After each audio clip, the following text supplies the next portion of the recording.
Good afternoon, ladies and gentlemen. Welcome back to the Postgraduate University Briefing, Semester 1, 2022-2023 session. Thank you for staying online, and it's now the time to listen about the UMS Library Briefing. Let me introduce to you the speaker for this session is Madam Norisa Binti Daniel, the Senior Librarian from UMS Library. Without further ado, please be invited, Madam Norisa. Bismillahirrahmanirrahim.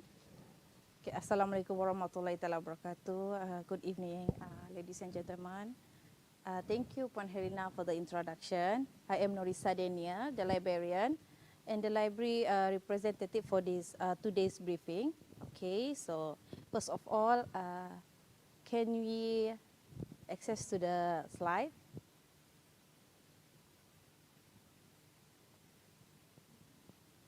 Okay, first of all, let's look at to our agenda. Hold on for a while. Okay, so today agenda actually will be the basic information about library, the location and the operational hour. Then we will cover the services we offered, research gateway, library research tool, then the circulation services, then the facilities. What are the facilities available? What are the library provided? What are the facility provided by the library for the user? So we start with the location of the UMS library. But then before I proceed, ladies and gentlemen, if you have any comments or any question, please feel free to drop in chat box. My team library is already online to give a response to you.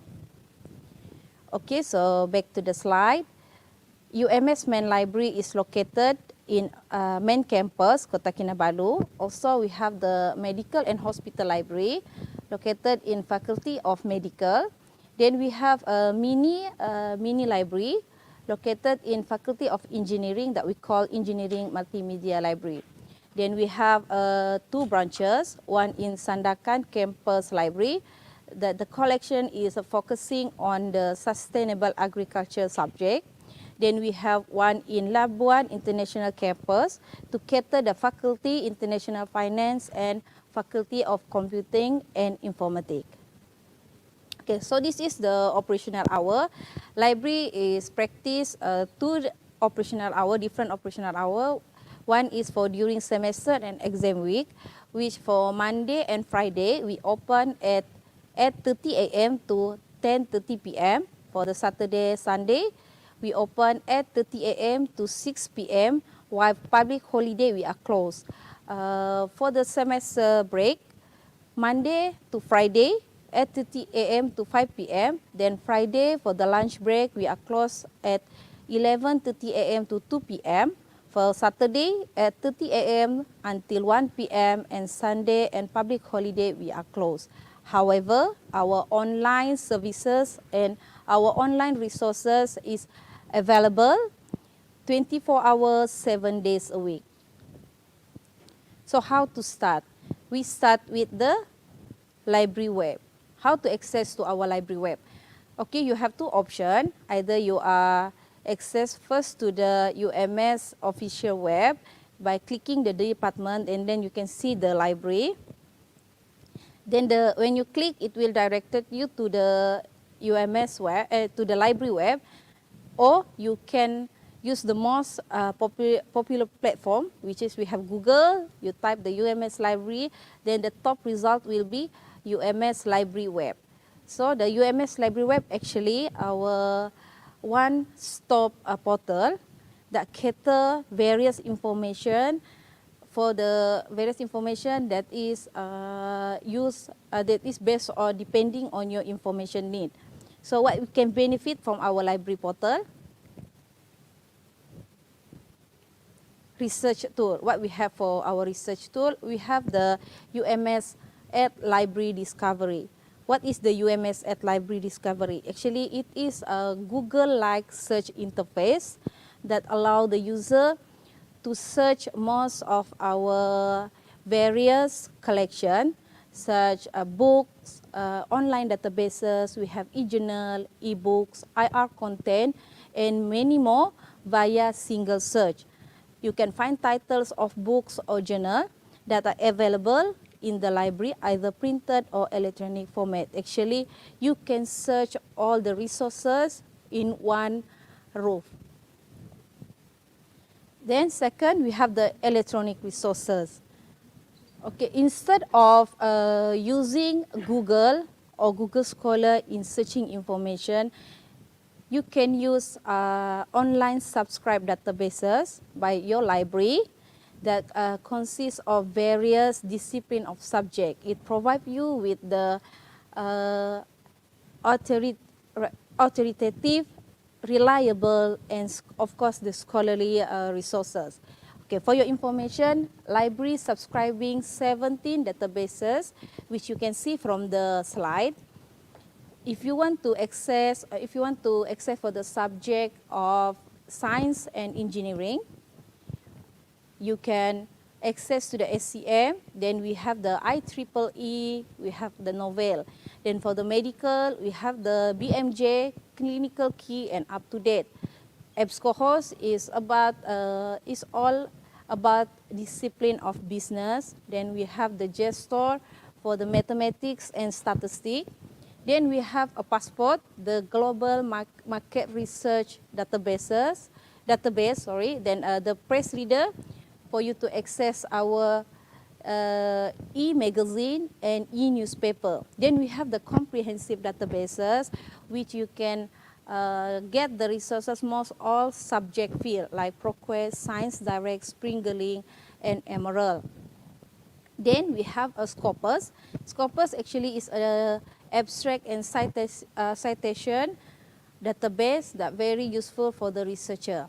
Then we have the 11 platform of ebooks. We have EBSCOHOS, KB, Gale Visual Reference Library. We have IG Library, IG Global, Science Direct, Springer, Taylor and Francis. Then we have World Scientific Publishing. And we have 64 titles of e-journals that are available based on faculty. So these electronic resources where you can access, how to access our electronic resources. You can access through the easy proxy. Either you are using UMS Wi-Fi or you are using your own mobile data. You need to log in using your system Taklimat Pelajar SMP account for the username and password. Then we have the UMS Institutional Repository, UMSIR. It is actually the digital archive that provides full text access to the publication by current UMS staff and higher degree students, including journal articles, newspapers, speeches, annual reports, academic exercise, exam papers, conference papers, and thesis. Same goes with the electronic resources. You need to use your SMP account for the username and password. So the fourth is we have the additional research tool. We have Turnitin, the internet-based text matching software for the plagiarism detection. So students need to enroll using your class ID and enrollment key given by the lecturer or the supervisor. Then we have the reference manager, we choose Mendeley because it is free and friendly for organizing, managing, and format the citation for your research. For the training, it is available upon request through information literacy module. Then we have the Bloomberg terminal, which is located in the main library. It is a one fully integrated solution that brings together real-time data on every market, breaking news, in-depth research, powerful analytic, and communication tools. Then we go to the next service, which is circulation, which include loan, return, renew, and reserve activity. For the renewal and reservation, you can do two options. Either go to the circulation counter in physical library, or you may access online through my UMS library account. For the renewal, the frequency is up to 3 times with the condition the books is not reserved by others. not overdue and no outstanding fines. For the reservation, the frequency is unlimited and applicable for on-loan item only. For the loan eligibility, for the general collection, 30 items and 30 days. This is for postgraduate. Then we have the serial collection, 3 days, 2 items. This one referring to the bond journal. Then 2 hours, 2 items for the current journal. Then we have multimedia collection, 14 days, subject to loan quota. Then we have special collection, reference only. Red spot collection, 7 days, also subject to loan quota. Then we have research collection, which is referring to our thesis, our printed thesis, because we also have online thesis. It is 2 hours, 1 item, and in-house reference. So this is overdue fines. Basically, 50 cents per item per day. And for the research material, is 50 cents per hour per item. Okay, we move to the next service. We have request, collect, and go. So actually, this actually we can call a new service. The call is to saving user time by offering more flexible way to borrow printed material, and it is available during weekdays. What you can do is you can submit your request 3 days before getting the books. You can identify the materials location, request materials online through the link given, or you may scan the QR code provided, and user will be contacted when the materials are ready. So apart from that, we have the interlibrary loan service. So what is the interlibrary loan service? Interlibrary loan service is to assist user to borrow book articles from another library when the material is unavailable in the library collection. Then, while the inter-campus loan to enable students to borrow book from any of the UMS library branches. So, user, if you do searching and the material that's not available in the library collection, you may contact library or reach us with through any platform to proceed with the interlibrary loan. No hidden cost, no postage fee, it is free of charge. Then facilities. The facilities provided by library, discussion space. We have postgraduate research room, collaboration room, auditorium, showroom for the event space. And then we have study room. We have cubicle, 24-hour study room, OKU, PWD room. Then for the refreshment and prayer room, we have mini cafe inside the building, the library buildings. Then we have the mini convenience store. For now on, we have orange just next to the main library door. Then we have surau. Okay. For the library user education program, we have information literacy. That the team you can see is from main library, and then we have the team from the medical library, and also we have the campus Sandakan and also the Labuan campus. So how to join? You can contact us. You can reach us from any platform for the registration. Either you can WhatsApp or you can email. Then you can choose your module. What module we offer? We have the basic library reference materials. We have OPEC, the online public access catalog. Then we have training on how to use the online subscribe databases. And then the research tool, which we offer only the Mendeley for the reference management tool and the Turnitin. Then you can pick your available date, then join the class. And also it is FOC, free of charge. So for the comprehensive information about library, the rules and regulation, the loan eligibility, you can access to our online library guide, which the link provided in our library web, or you may scan the QR code to download for the future reference. So this is our social media. You can, library actually is reachable. You can get latest information from our social media. We have Facebook, we have Twitter, Instagram, YouTube, and Telegram and WhatsApp. Please subscribe, follow, and like UMS Library Official. Okay, I think the briefing has come to the end. Okay, so ladies and gentlemen, that was what I wanted to share with you. So last but not least, I would like to conclude by library short video that summarize what we have today. So please stay tuned for another 3 minutes. Okay, then before I end my,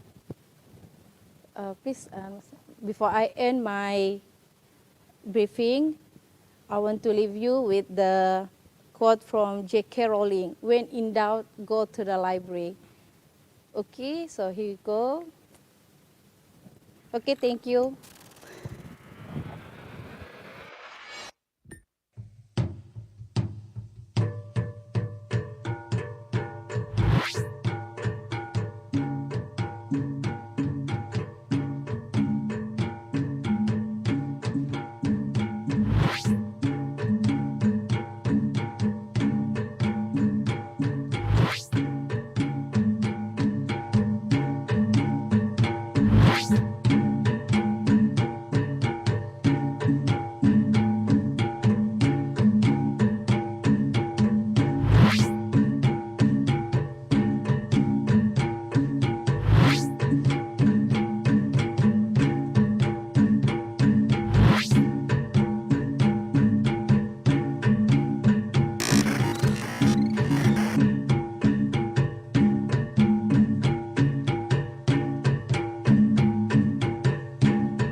Okay, thank you all. Thank you for the attention.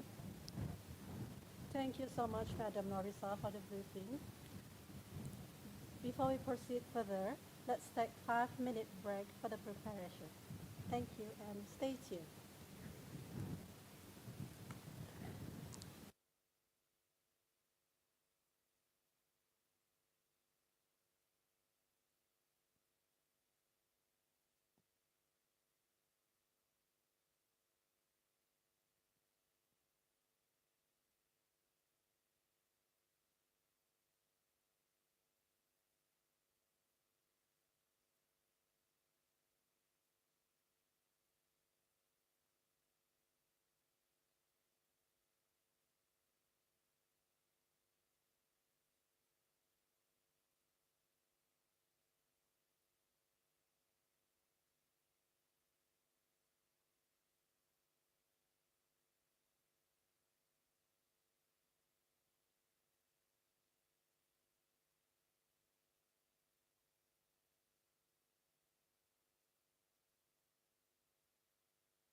Ladies and gentlemen, welcome back and I hope you are ready for the next briefing. The next topic will be about the publication matters, which is also a very important topic to cover as a postgraduate student in UMS. Hence, I would like to invite the Deputy Director of UMS Press, Dr. Yasmin Oi Beng Hui, to deliver her briefing about the university press and its services. Everyone, please welcome Dr. Yasmin. Thank you, Herlina. Good afternoon, everyone. Assalamualaikum. Salam sejahtera. This talk will be conducted in the English language. If you have any queries and you prefer to speak in Malay, please, by all means, please feel free. Jika anda ingin bertanya di dalam bahasa Melayu, sila tanyakan sahaja. Kita faham juga dan kita akan jawab. Okay, so let me continue in English. Can we have the slides, please?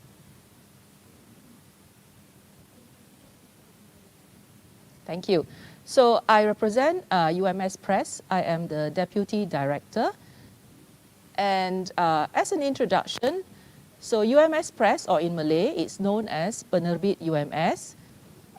We would like to introduce all of you, our new postgraduate students and researchers and potential authors, to publishing with us. And we also would like to help you avoid pitfalls or problems of working with predatory and vanity publishers.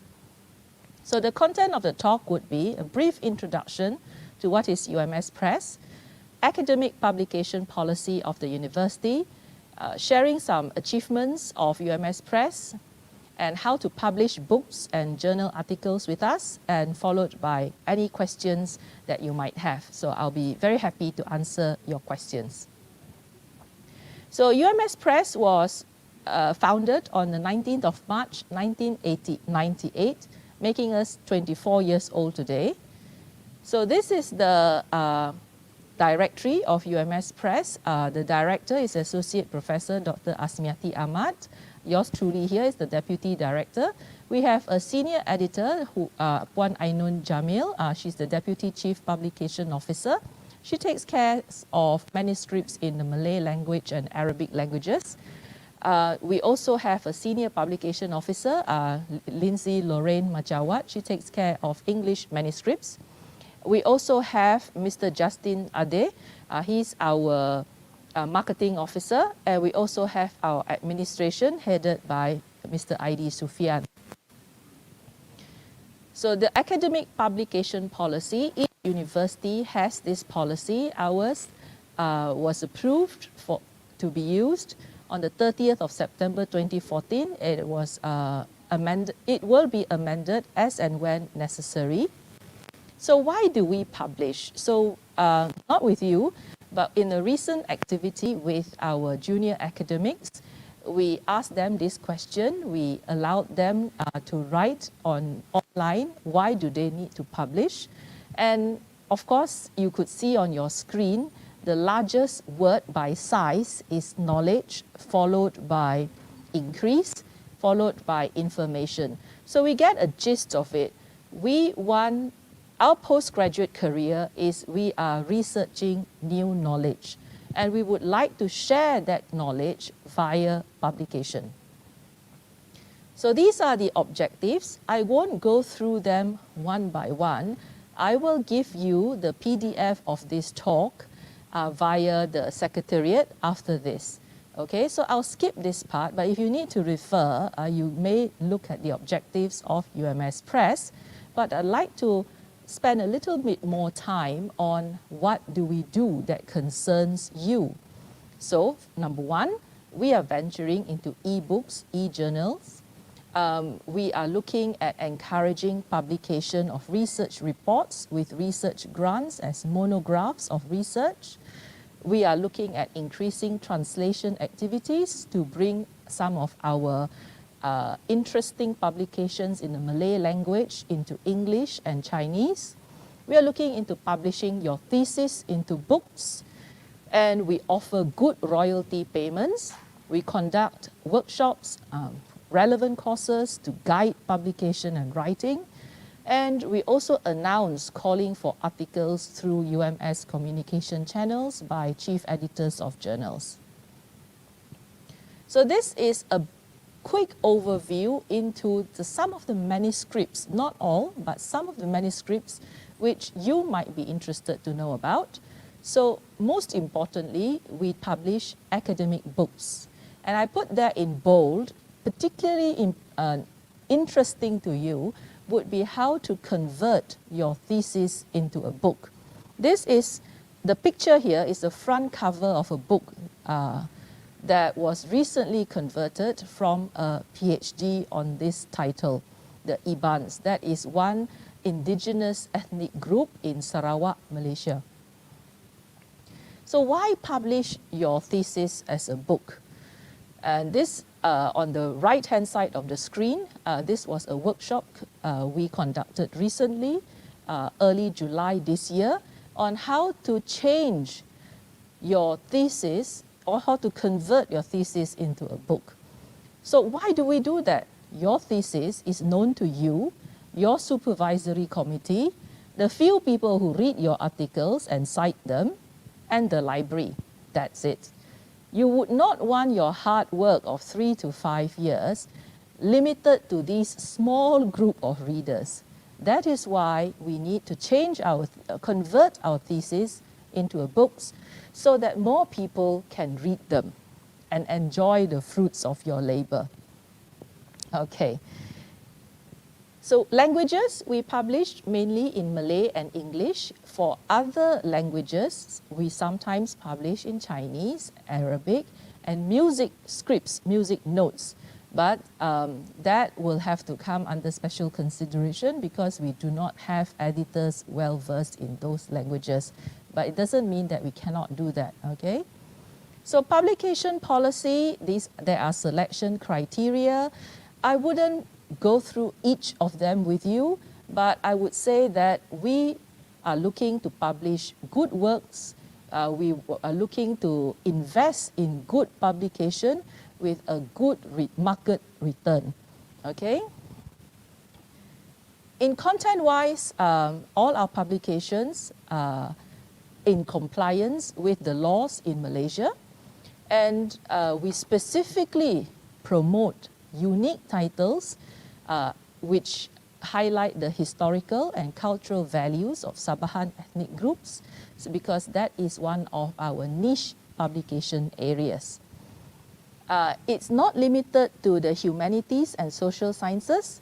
So when we talk about niche areas, we have publications looking at the seas around Sabah, the environment around Sabah, the foodscapes in Sabah. Because why? We believe and we know that we are one of the few publishers that have the content knowledge in order to edit these kind of titles. We also collaborate with other university presses to bring out good publications. On funding, we have funding to publish the books. We also welcome authors who would like to fund the publication costs. Oh, by the way, all our books, all our manuscripts must be refereed, must be reviewed, and hence your work is safe. We are assured that we ensure all our publications are not deemed as vanity publishing, which means you simply publish because you have to. That's vanity publishing. Or predatory publishers. Why? We want to publish something simply because we want to make money out of you. No, we don't do that. Okay, and to ensure that that does not occur, all our manuscripts are reviewed by 2 reviewers. Okay, so these are some of the suggested titles. Again, I'm not going to go through them one by one in the interest of time. I will leave these notes as PDF with the Secretariat, who will make them available for you. Okay. So these are, just now was the social sciences and the humanities. This one on natural sciences. So how to publish with us? This is the workflow. You as potential authors would submit complete manuscripts to us. We will send your manuscript to appointed evaluators to have a rough evaluation, a preliminary evaluation, so to speak. And then we will return your manuscript to you based on the feedback, and we expect authors to make the necessary improvements that have been advised. Then, after you've submitted the advised manuscript, this time around, we send them to expert reviewers. And our decision on whether to publish your manuscript or not is based purely on advice and suggestions by the expert reviewers.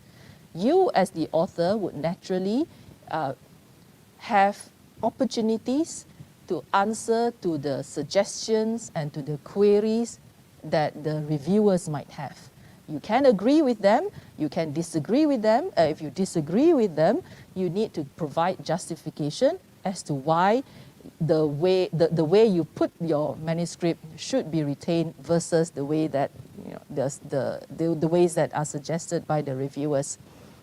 Okay, so after that, after you've completed after you've done further improvement to the manuscript, then we have decided, let's say we have decided, yes, this will go forward for publication.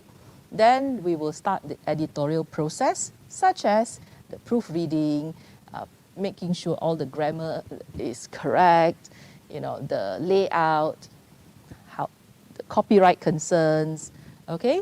And after that editorial process, we will send your book, your manuscript now, to the printers, and you will see it published.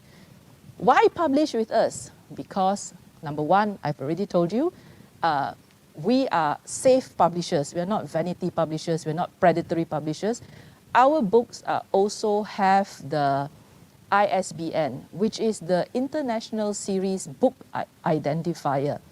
Only the National Library of Malaysia can register ISBN. So if you go to a publisher that cannot provide an ISBN number for you, your work, your hard work, would not be recognized by peers. Okay, again, I won't go through this all one by one, but for those of you interested, you may look at the editorial process step by step and how long each steps take. Some of us do not have English as our first language.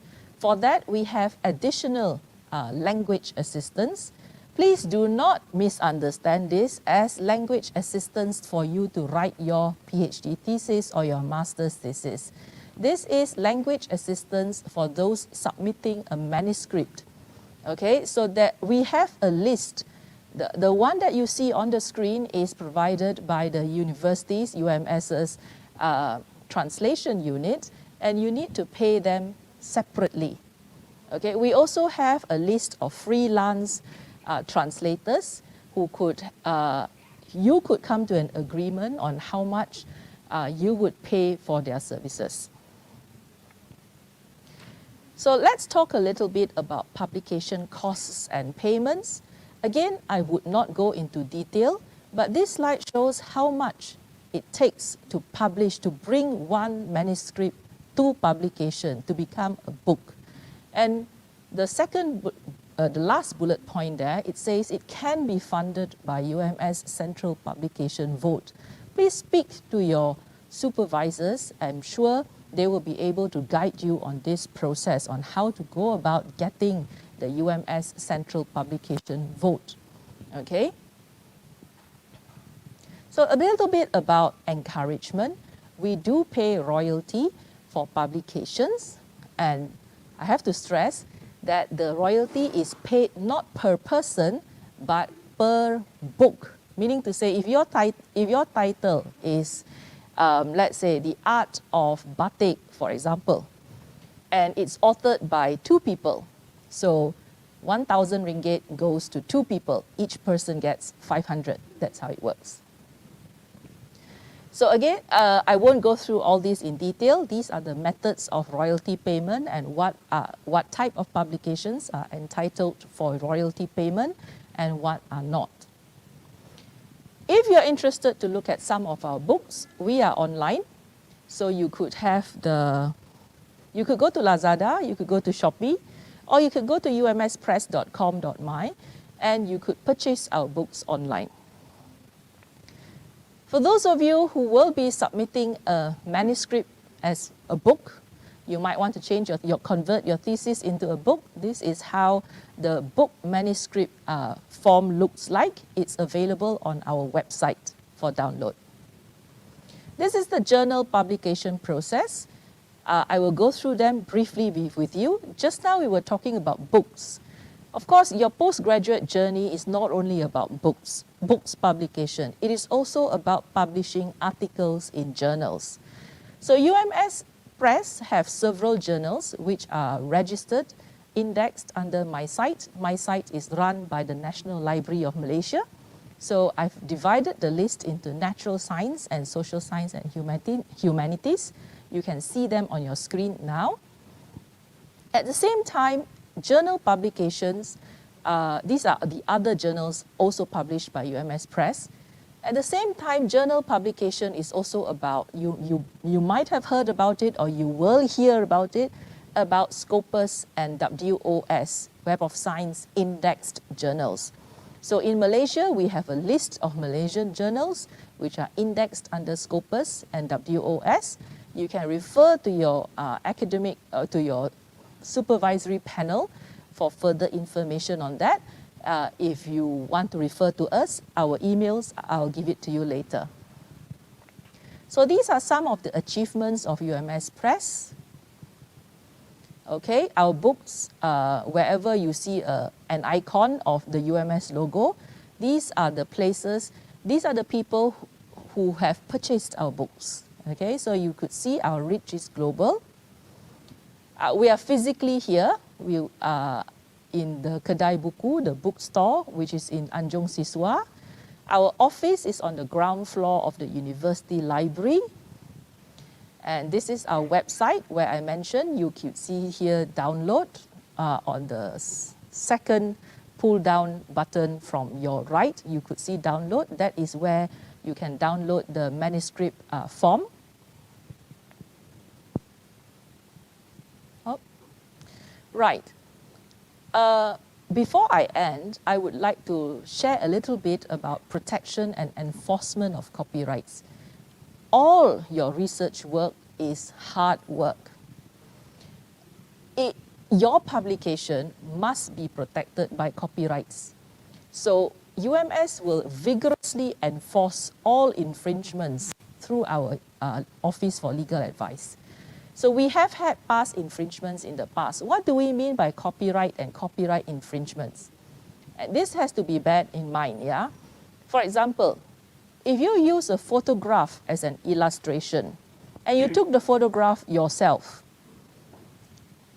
you hold the copyright.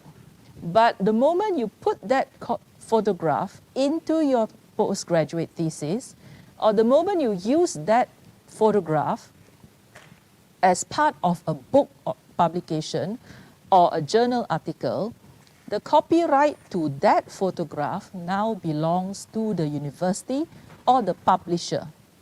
When the next time you want to use that photograph, you must write to the publisher, to the owner of that copyright, for permission to reuse this photograph. If you don't want to do that, you can take a second photograph, different angle, different picture, different time, and that will be treated as new again. So the key word here is, if it has been published, that photograph, that illustration, that figure, or that text belongs, the copyright of those things belongs to the publisher. So as future writers, authors, we must always bear in mind protection and enforcement of copyright. If you have more questions, please feel free to ask. I mean, some of your questions might go beyond the time allocated for this talk. We welcome your questions. We will answer them to the best of our abilities, okay? So this is the UMS Press Directory. So these are the people, and these are their email. You could take a screenshot of this. Okay, right. So sharing our most recent achievements. Last week, we won our books, UMS Press's book, won 2 awards, the National Book Award 2022. The first award was, this is in Malay, the name of the award is in Malay, Buku Alam Semula Jadi Terbaik Lestari. In English, it means the best sustainable environment book. This book comes from research done in UMS on the Lower Kinabatangan, that's in Eastern Sabah. This is the research headed by Professor Jennifer Chan's group. The second category we won was the best general book. This topic was on, I'll read it in Malay, Perpindahan Ibu Kota Indonesia ke Kalimantan, implikasinya ke atas negeri Sabah, Malaysia. Briefly, the translation in English is the move of the Indonesian capital to Kalimantan and its implication on the state of Sabah, Malaysia. The book panel of writers, there were a few, including one of our colleagues, Amrullah and et al. Okay, congratulations to them. So think big. When you want to publish, your books can go somewhere. Okay, congratulations to the authors and the editors. And thank you very much.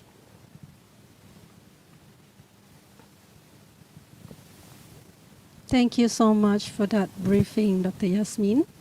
Publishing during your postgraduate studies is very important, not just as the graduation requirements, Yes. but publishing, especially in your research, can be the most straightforward way to contribute to the knowledge advancement, thoughts and new ideas to the society. Ladies and gentlemen, before we move on to the next briefing, let's take a 5-minute break for the refreshment. We'll be right back and stay tuned. Thank you. Thank you too.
Ladies and gentlemen, hi and welcome back.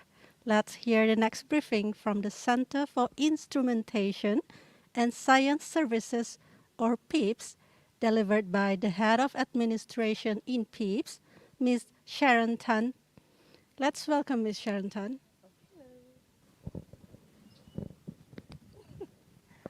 Hi, very good afternoon. Before we start, I would like to convey apologies from the Director of CISS for she's unable to be with us today since we are having audit. In that aspect, welcome to the briefing for PIPS, and I think it's best that we go to the slides.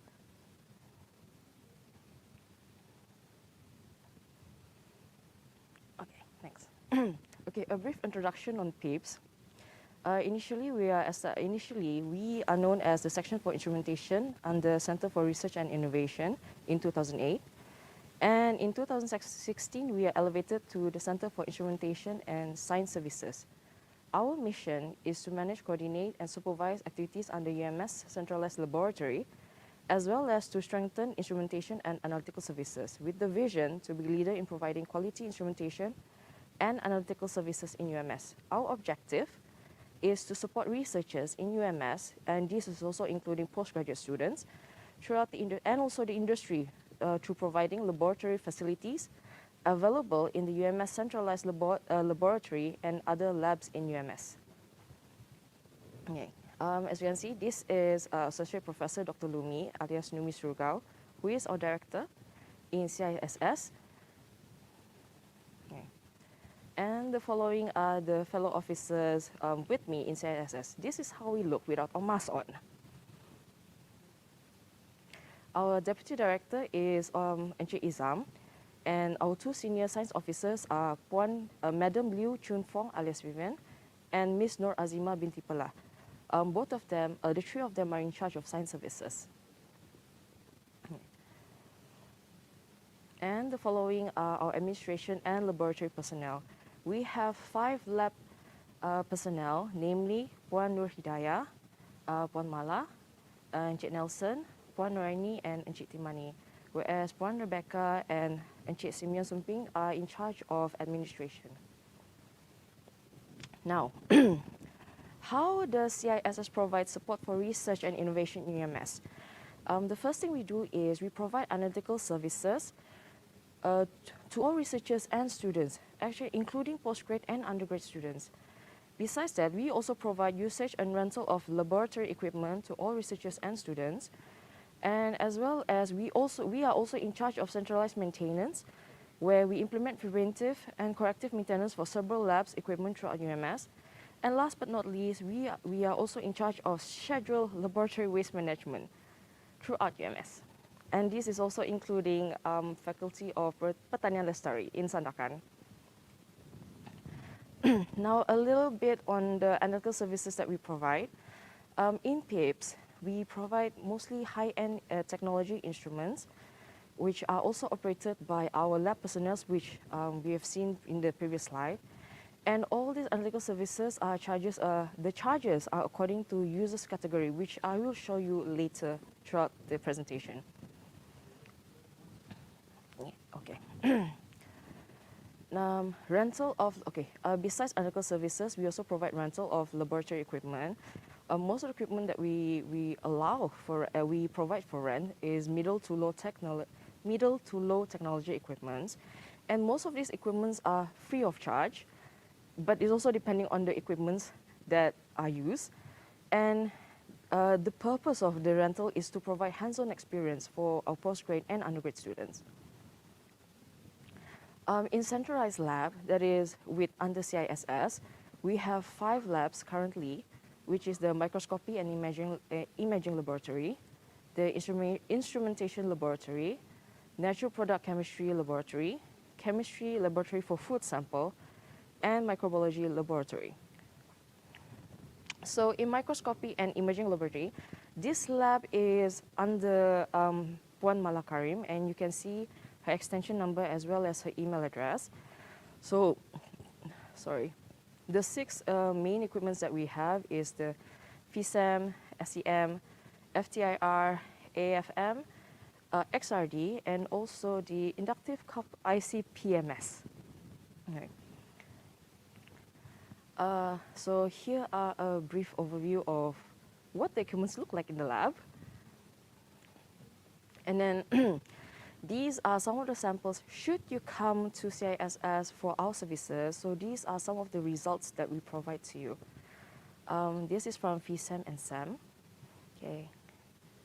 Next is also from FESAM and SAM for bacteria samples. And for XRD, these are some of the example of results that we provide to you. Okay, also from XRD. Okay. As for instrumentation laboratory, which is managed by Puan Nur Hidayah, okay, we have GCMS, HPLC, TOC, CHNS, and also AAS. And a brief overview of what our lab looks like. Okay, third laboratory, we have the natural product chemistry lab with four main equipments that we currently have, which is the fiber analyzer, rotary evaporator, CO2 incubator, and liquid nitrogen gas. And for the natural product chemistry, it's managed by Encik Timani. Okay, also the view of the equipment in their natural setting. Yeah. Okay, fourth lab we have is chemistry laboratory for food sample, managed by Encik Nelson Justin Ade, where we have the UVS, the fat extraction system, protein analyzer, fish dryer, and also another fish dryer. The difference between the fish dryer, as you can see, is actually the capacity. One is 6 liter and the other one is 4.5 liter. Both are very popular among our students. And ta-da! What they look like in the lab. Okay. Last but not least, our microbiology laboratory, managed by Puan Noraini Awad. Okay. There are three main equipments that we have. We have the nucleic acid analyzer, fragment analyzer, sorry, the bioreactor for 3 liter and bioreactor 10 liter. And this is how it looks like. Very clean. Okay. Besides the high-end equipment that I've shown you in the previous slide, we also have middle-tech equipment which are available, such as the heavy-duty centrifuge, the thermoreactor, portable multi-parameter, analytical balance, benchtop centrifuge, autoclave, 58 liter, and also a larger autoclave, 100 liter, and benchtop autoclave for 16 liter. Okay, continuing on the mid-tech equipment that we have the biosafety cabinet, the colony counter, mini centrifuge, microplate centrifuge, incubator, 2 incubators, sorry, UV vis, and also shaking water bath. And there are more mid-tech equipment, such as the water bath, vortex meter, water purification system, pH meter, sonicator, parallel extractor, precision balance, and hot bed stirrer. And last but not least, the other equipments that we have, ice flaker, stereo microscope, upright microscope, and laminar floor. So as you can see, our lab is pretty much very equipped with a lot of equipments, and well, the usage is not actually entirely free, except entirely free for all. So currently, these are the prices that we charge. And you can check these prices online as well on our website. What we mean by we charge by category is that for postgrad, these are the prices that we charge. For example, should you use the, let's take the first one. Should you use the FESAM, per sample we charge you 125 ringgit. For industry, it might be a bit higher, but because we support the research within university, we charge slightly cheaper. Actually, I think perhaps way more cheaper than outside. Now, why should you use our services?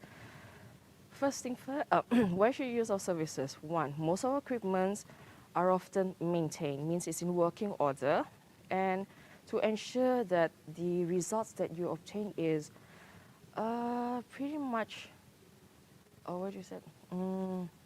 The result you obtain is of quality. Okay. Another thing, we also, because being centralized lab, you pretty much have access to a lot of equipments under all one roof. You need not to move between faculties or between labs to use equipments. Basically, just come to us, and you can use equipment with the microbiology lab, and then you can move on to the chemistry lab. Okay. Third reason why is the publication. By using high-tech equipment with with our lab, centralized laboratory, you have a high probability of getting your article published. Okay, and another reason why you should come to us, because our lab personnel are highly trained. We often have training throughout the year. Every year, we often have training throughout the year for all the equipment that we have, and every year we have refresher courses for the set equipment. Okay. And most of all is that most of the charges that we charge students, we charge our users are pretty affordable actually. And last but not least, comfort. As you can see, our lab is very spacious, it's very clean and very well managed. Okay, the following is basically the flowchart for application for our services. Although we use this during movement control order, but due to endemic, we still continue on with this flowchart. So what you can do is that before you go on to our lab, we normally would advise that you download the form from our website. Then fill in the form, the relevant information that we need. Usually it's part 1 and part 2. And once you've completed the form, you can email it to us, and then we review your application and we'll advise you whether if you need further more information. And as soon as you've done the payment, then we'll advise you the date that you should the date to send the sample to us via email or through phone call. And then once the sample has been analyzed, then we will contact you again through email or through the phone to come and pick up the results. So these are the general rules for our lab. Actually, it applies to most labs within UMS itself. First, you need to make reservation, and please mindful of operation hours. Okay. And all users are prohibited from smoking or disturbing other users, as well as not to misbehave. Clothing, the appropriate clothing is very essential in our lab. We normally do not advise anyone to come using slippers. And do please wear your lab coat. Okay, besides that, regarding lab equipment, you are not allowed to take any lab equipment out of the lab without prior approval from us. Okay, last but not least, the users must follow any instructions from the author. Besides for record purposes, this is also for safety. The following is extra information regarding the samples that we received by PIPS. In 2019, we only received 2,000, but towards 2021, we have received more than 3,000 samples. One is because the equipment that we have is pretty much very high-end, as well as the results that we provide. So we expected that the number will increase year by year. Okay, how to get to us? As you can see from our lab, this is our location. We are located very close to the Jabatan Pembangunan and Pengembangan UMS, and actually we're right next to RMC, the Research Management Center. And this is what we look like outside. Ample parking space, so don't you worry. Okay. Should you have any inquiries or you need further information, you can either visit our website or just email to us at labservices_pips@ums.edu.my. And thank you. Thank you very much for that sharing, Ms. Sharon. We are almost reaching at the end of the sessions for today's agenda, but we still have another 2 interesting topics, which is very trending, and you need to always keep it up to date with it. Before we continue, please take a 5-minute break for the preparation. Please stay tuned and thank you.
Hello, ladies and gentlemen. Welcome back.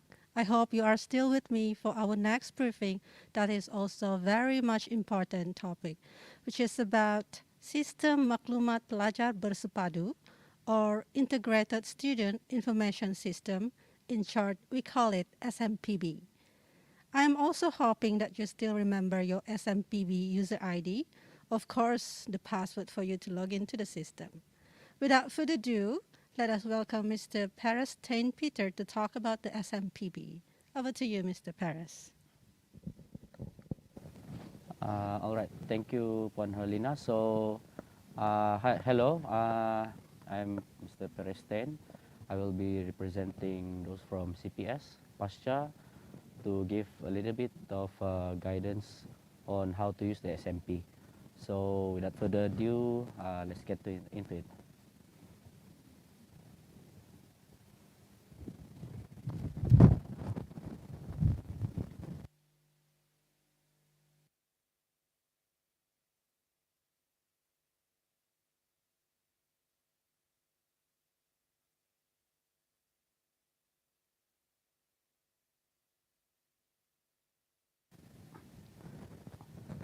All right, everyone. So this is the view of my screen, as you can see here.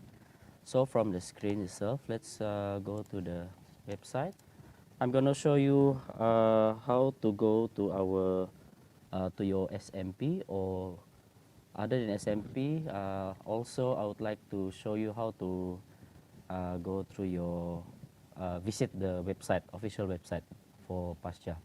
So as you can see here, this is the main page of the browser.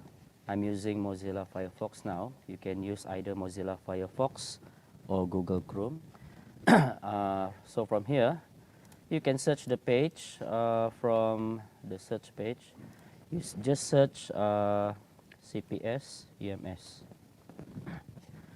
And then you can click the first option here. It will guide you through the page. So this is the Center for Postgraduate Studies official website. As you can see here, this site we share announcement, guides, and events if we have any events that we would like to share. So from here, if you were to go to the SMP, go under current student, and you can see here the student portal. But before we go to the student portal, I'd like all of you to notice the academic calendar here also. It is important for you to go through the academic calendar as well, for you to be aware of most of the important dates that are stated here. All right. At the bottom here, you can see the 2 semesters for this current semester and the semester for February next year, 2023. We are now at the current postgraduate student online registration section here. You have 2 weeks to register. So without wasting time, now we go to the student portal here. So this is the view of the student portal. Excuse me. As you can see here, there are 2 menus: log in and forgot password. But the forgot password menu is not actually quite active at the moment. If you were to reset your password, you can just go to the icon, monkey icon at the bottom right of the screen, which you can see here. This is Kukuro. Just click on the Kukuro and you can ask for Kukuro's assistance. Say you forgot your password, you can just simply type there, you need to reset your password, like that. And you will get a reply like this. It can guide you on how to reset your password. Okay, instead of go to this forget password menu, it's better for you to go to Kukuro web chat at the bottom right of the screen. All right. So now, let's log into the system. If you were to log in, go to the login button choose login as a student. Your user ID should be your student card. In this case, I'm going to borrow our friend's account. Let's say your student card. Key in your student card here. Your password should be your IC number or your passport number for international student. So just put in your passport or IC number without the dash, just the number.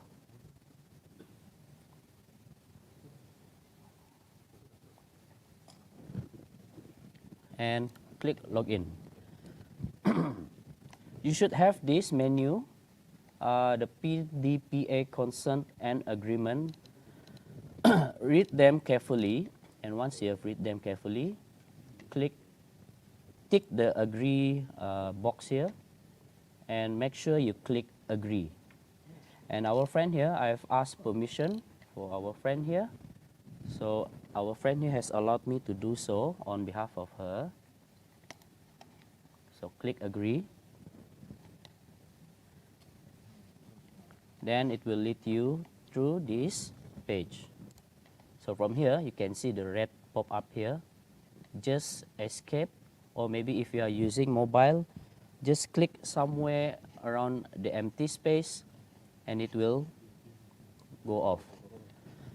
So notice on the top right of the screen, you can see welcome and your name should be your name. Click the English button here to change your language, either English or in Bahasa. And on the right, or I mean on the left side of the screen, you can see there are few main menu that you can see here. On the right side is only the announcement that we make for you. So pay attention on the news or announcement that that is already there for the latest update. Okay, let's go to the first menu here, which is the personal detail menu. As for personal detail menu, you have the update personal info menu, the first one here. I'm not going to open our friend's menu here because it contains some details that are not supposed to be published here. So click update personal information here for you to update any important information that you have missed during your e-registration or during your application. Especially your email address or your mobile number. Your mobile number is very important for us to send reminder. Normally we will send reminder to the students through email, but also your handphone number. So if you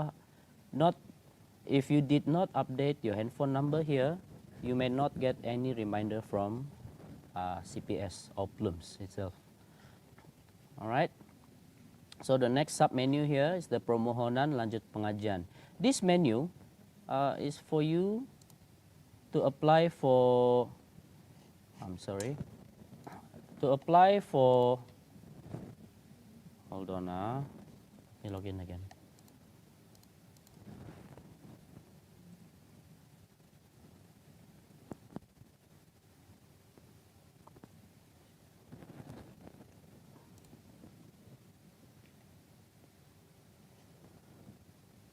Okay, this menu is for you to apply for extension. If you were to exceed your actual semester, you need to apply for lanjutan here, for extension. The third sub-menu here is the vaccination info, which you need to let us know how many times have you been vaccinated. Okay. The fourth sub-menu here is the changing application for thesis language, type of registration, or the title of your research. These are mainly for research students. So if you were to change your research title or your mode of registration, it's either part-time or full-time to part-time. These are the menu that you need to select or change the thesis language. This submenu here is for you to see your list of application that you have sent. Okay. So the next menu, hostel management. Hostel management are for those students who are not the resident inside the campus. So most of you who are not the non-resident must fill in this menu to complete it for us to keep track on you. All right. Next is the user manual, welfare guarantee letter. This one for you to apply for the guarantee letter. Jenis rawatan, your type of medication, which state are you in, what type of hospital, and what was the name of the hospital for you. The next submenu is the convocation menu. This menu is not applicable for the new student. It's only for the student graduated in year 2020. So just ignore this menu. Next, marks and result. Marks and result are a menu for those students who are taking coursework program. Say you were to attend your exam at the end of the semester, you can print out your examination slip here, and also you can check your result once you have done with your examination and once the result is already out. This is the menu that you need to go to for coursework student. The next one is finance. Finance, you can check your ledger here. Once you open the ledger, it will show you how much have you paid for your semester, your previous semester, or few semesters back.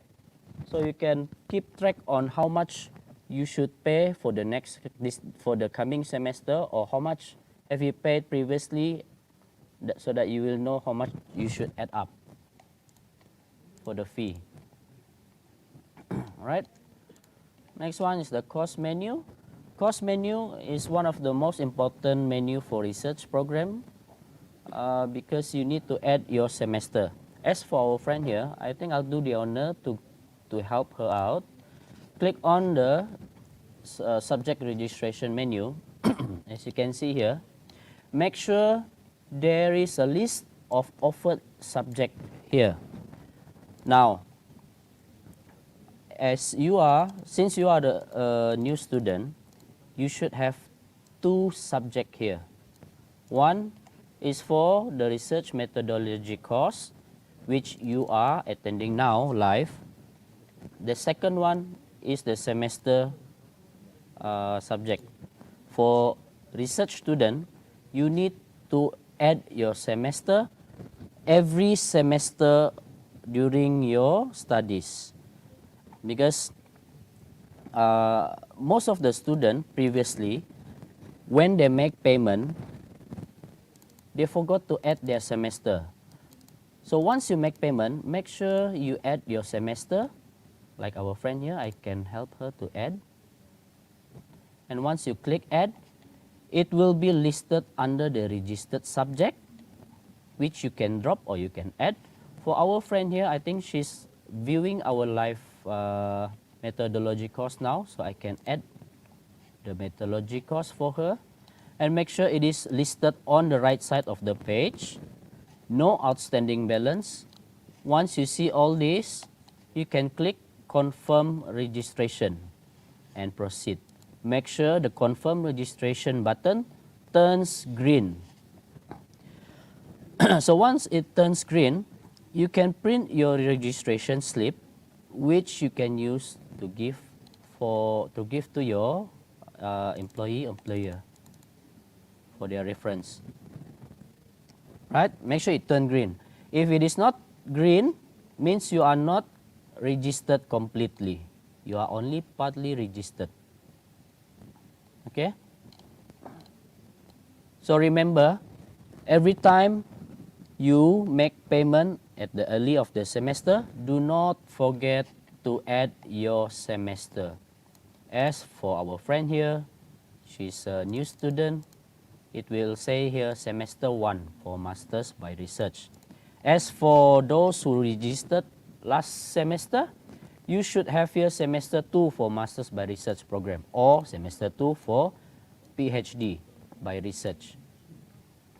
As for coursework student, you may not have the same menu here.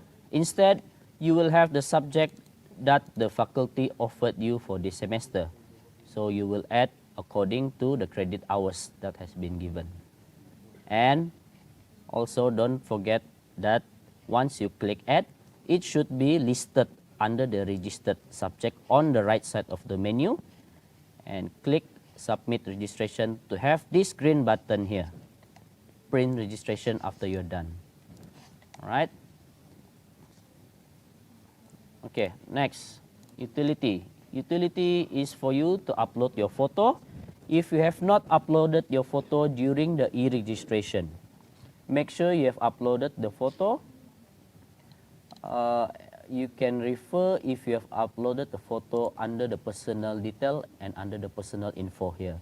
Your face or your picture should appear on the right side of the screen. If it is not there, means you need to upload the photo here using this utility button menu. As for our Muslim friends, you can refer for the zakat menu, which you can make semakan status for your bantuan zakat. Course evaluation here are those a menu for those students who are taking mixed mode. Okay.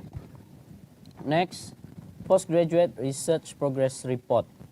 As for research student, this is one of the most important menu also, but for those students who are under research at the end or every end of the semester, this menu, you need to go in to fill in your progress report.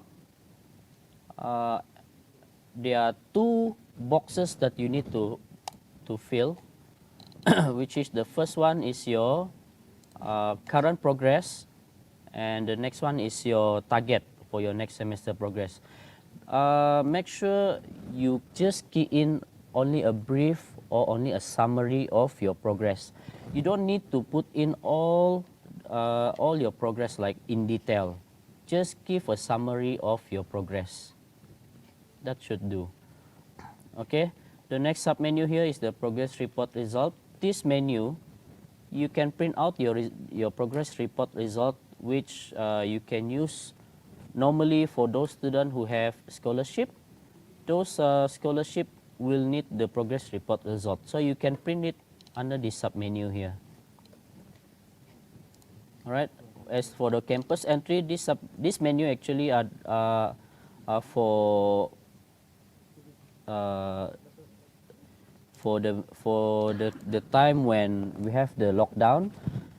This menu we use to ask permission to enter the campus during that time. So currently we just ignore this menu unless we will have another lockdown in the future. Hopefully no. Okay. So next, lastly, I think I invite you all to join our Facebook group. The Facebook group, you can search on Facebook, CPS UMS.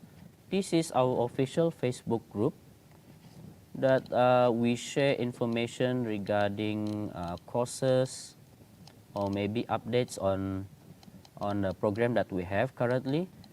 For instance, the live that you have here now, and other updates such as registration dates, such as you can say reminder. You can say reminder as well. So going back to the official website. Hold on. We have Telegram as well. If you were to join our Telegram group, you can follow us from here, this button here. Just click that button, it will lead you to the Telegram group. Facebook also we have here, if you want. Any guidelines or any forms that you need online, you can get it from the download menu as well. You can have a lot of forms here that you can fill in. This particular form that we have here, the first one, you don't need it already since you can get it, you can use this menu here, changing. All right. So I think that's all from my side. If you have any questions or you want to ask anything, you can just simply contact us through Facebook, or maybe you can email us at pasca@ums, or maybe you can also WhatsApp us through this number here.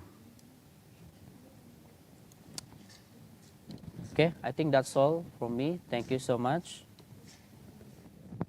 Interesting talk, Mr. Perez. Thank you very much for sharing it with us. Soon will be our last briefing for today, but let's take another 5-minute break for the final preparation. Please stay tuned and we'll see you in a while.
Ladies and gentlemen, welcome back to the last session of the day, which is about the Postgraduate Student Association PSA and MPP Pascasiswazah briefing. The role of student association is very essential, and it is part of the university experience to give you a sense of belonging, creating connections, build relationship, and expand the skill beyond the classroom. Therefore, let's invite the representative from PSA and MPP to share with us about the UMS Postgraduate Student Association's roles and activities. Please welcome Ms. Carla, Ms. Diana, and Mr. Amel. Over to you, Ms. Carla. Hi, a very good evening, everyone. Thank you, our MC. First of all, my name is Carla Gonçalves de Oliveira Sarmento. So today I'm going to give a brief introduction about the Postgraduate Student Association.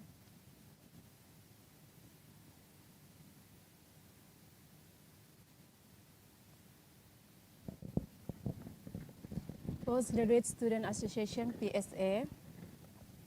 The introduction about PSA is a student representative body for postgraduate students of University Malaysia Sabah that advised by Center for Postgraduate Studies or CPS, and our vision is to enhancing the student learning environment, expanding the standard of research that done by postgraduate students in UMS.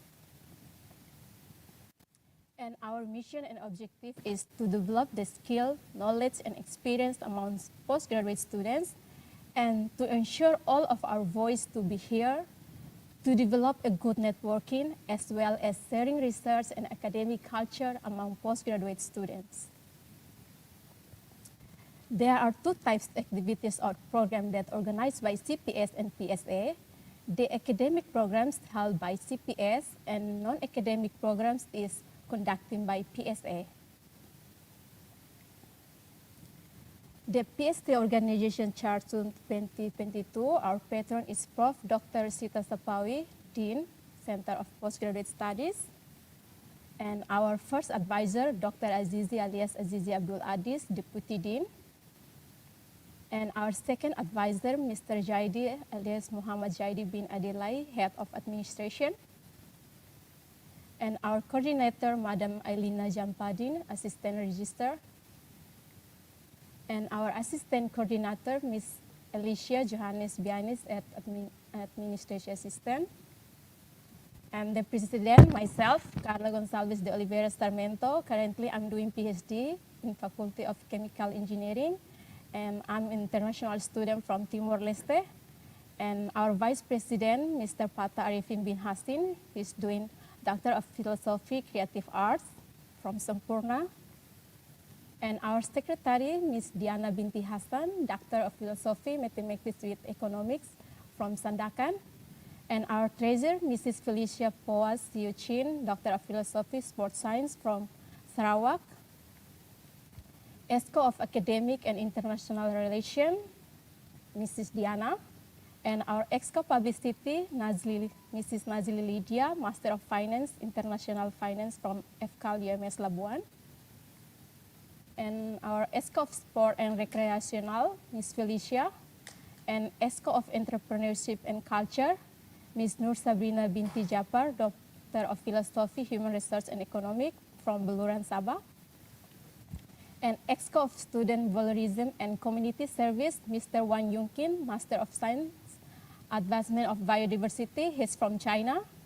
And ESCO of Student Welfare, Ms. Wan Hayati Husna Binti Wan Nur Asma, Master of Science, Sustainable Agriculture from Bento Pahang. And our PSA past activities 2019, I will pass to Ms. Diana to explain. Thank you. Okay, I will show the academic activity that have been done by PSA since 2019. Okay, we can see for 2019 we have has been done 8 activity started from the Camp Kepimpinan Wajah Diri and program Singgah Sahur, and last program is Family Day and Beach Cleaning. Okay, for the Camp Kepimpinan Wajah Diri and program Singgah Surau, this is one of the CSR activities from organization PSE. Next. We also done activities for sport. For example, the Kejohanan Bowling IPT Sabah, which is Piala Dekan Pascasiswazah 2.0. And for entertainment, we have the Bakat Muda Sezaman 4.0. And for your information, this is annually activities from PSA, which is we has been done since 2017 until this year.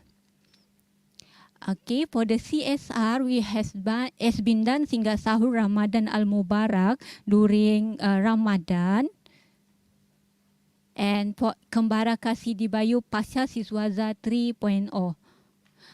And for the sport activities, we have done Malaysia Day Colour Run.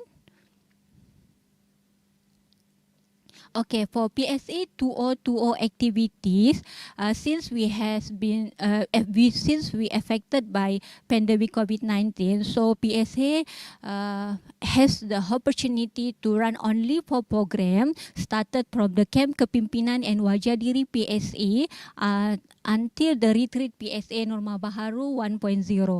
So Camp Kepimpinan and Wajah Diri has been organized by PSA organization at Kundasang. And for the Pasca COVID-19 2020, we has the opportunity to contribute for the CSR activities. And we also has the opportunity to run sport during the pandemic, which is pertandingan paintball Pascasiswazah. And the last for 2020, we retreat PSA Norma Baharu 1.0.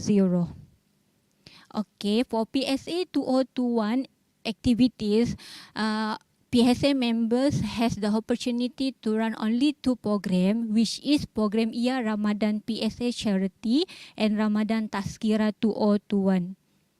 Okay, for program Ia Ramadan, PSA members has the opportunity to distribute foods to students that stranded at college kediaman, so they not come back to hometown. So PSA comes with the initiative to give them foods. Okay, and we do the Ramadan Tazkirah virtual. Okay, next. For this year, we have the plan to run 5 programs. Started with retreat PSA Norma Baharu 3.0, and during the Ramadan, we has been done the CSR Baju Raya project COVID-19, and for this month, we has been done the Bakat Muda Sezaman 5.0. Okay, this retreat PSA Norma Baharu 3.0. And CSR Baju Raya Project COVID-19 at Papar. And the last one is Bakat Muda Sezaman 5.0.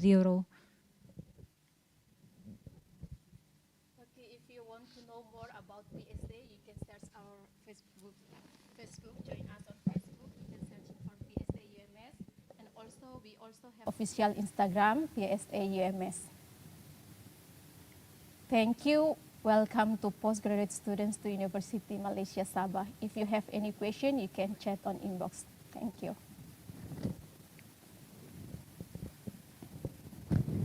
Ladies and gentlemen, next let's invite Mr. Amil, who is going to give us a briefing about MPP Pascasiswazah. Over to you, Mr. Amil.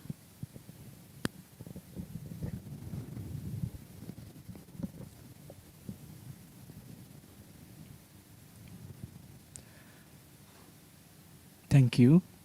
Assalamualaikum and good evening, everyone. Today, I will present about the introductory session about Student Representative Council, University Malaysia Sabah under the Postgraduate Center for Postgraduate Studies. And before that, I'm Muhammad Amir Zuhilmi bin Benjamin, currently doing my Master of Science, Advancements of Biodiversity in Institute for Tropical Biology and Conservation.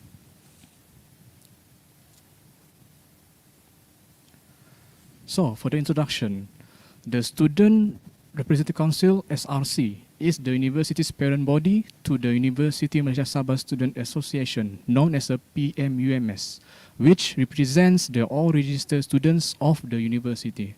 Its establishment is in accordance with the Section 57 of the UMS Constitution 1998 throughout the election process every year, where prospective students from each faculty within the university will compete to occupy the allocated seats in one SRC election, as same as the general election. All registered students who are following degree and postgraduate level courses automatically become members of the SRC. And they are eligible to vote to elect representatives from the faculty to represent them in the SRC. So, objectives of the SRC aims to bond leadership skills among the students, and they will be selected throughout the campus elections, which held every year, bringing out the voice of the campus community throughout 5K. The first is a kesarjanaan or scholarship, second is kesahsiaan or validity, third, co-curriculum or extracurricular, fourth, kebajikan or welfare, and last, kesepaduan or unity. So, this is the current SRC for this year. So, as you can see from my profile background, aside Postgraduate Student Association, I'm your representative student for all postgraduate students in UMS for this moment and has been holding this position since December 2021. For upcoming December 2022, there will be a new election to select new SRC of postgraduate student. So, if there's any issues or complaints regarding postgraduates' academic and welfare, you may reach me through my phone number, email, or even my personal Facebook based on my slide. So, this is the activities that has been conducted during the semester 2, 2021 and 2022. There are 5 activities in total. So, the first one is the courtesy visit with the Dean's Office of the Center for Postgraduate Studies. During this session, in general, introductory session of new SRC of postgraduate students and planning activities for the postgraduate student were discussed. Second is the briefing session of postgraduate assistance scheme by the Student Affairs section of the Center for Postgraduate Studies. Along with PSA members, the purpose of this briefing is to provide the information and explanations regarding the eligibility requirements for the SBP admission, which will be open to postgraduate students during that time. Third is the town hall session with the postgraduate students from Faculty of Sustainable Agriculture located at the UMS Sandakan, highlighting about their welfare and academic issues aside explaining the job scope of the SRC of postgraduate student. Fourth is the town hall session with the postgraduate student from the UMS Labuan International Campus, emphasizing also about their welfare and academic issues and explaining the job scope of the SRC or postgraduate student. And lastly, the courtesy visit with the management of UMS Center for External Education along with the PSA members was also conducted on April. In this session, introductory session of the new SRC of postgraduate student and PSA, and also discussing issues of postgraduate students under PLUMS regarding their welfare and academic issues were also highlighted. So, this is the upcoming activities that will be conducted during the semester 1, 2022 and 2023. So, for number 3 and 4, I would like to recommend and invite you guys to join the webinars on high impact journals from Thesis by Dr. Tava, the founder of the Proofreading by PhD, that will be held in 2 sessions. The first will be on the 19th and 20th October, and second will be on 28th and 20th November, virtually. He is among the best that I have encountered so far during my study. It's free and open to all postgraduate students of UMS only. For those who want to take editing, proofreading, and paraphrasing services for manuscript or thesis check, you may check Dr. Tava's company, which is Proofreading by a UK PhD. So, if there's any inquiries or questions or even suggestions regarding welfare, facilities in respective departments and faculties, you can scan on this provided QR code or type the link. Thank you.